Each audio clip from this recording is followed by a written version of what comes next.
one of Alexander's allies, with her own representative. Tonight in Tallahassee, Alexander dogged her and other USF leadership. I believe that they need to move it over. We have provided an incentive for them to complete that in a succinct way, and I'm happy to have their dollars back. There may be political and economic fallout. USF is the third largest employer in the Tampa Bay area and now faces the possibility of cutting jobs, current and future. In Tallahassee, I'm Carson Chambers, ABC Action News. And our team coverage continues tonight with Chris Martinez, who spoke to USF President Judy Genshaft. And Genshaft spent the day in Tallahassee fighting these cuts. And tonight she promises to keep on fighting. Chris? That's right, Wendy. And students are promising the same thing. I want to show you here. These are all sorts of comments that students and alumni have made to lawmakers online. And tonight, USF's president says these voices are being heard.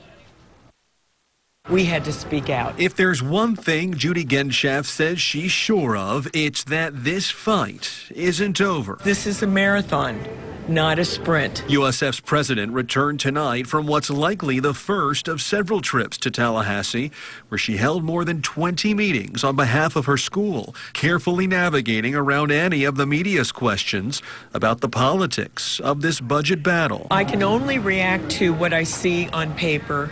And I am reacting to a budget that is blatantly unfair. Unfair and, school officials say, potentially disastrous. The specifics of how a 60% cut to the school's budget would manifest on campus isn't clear.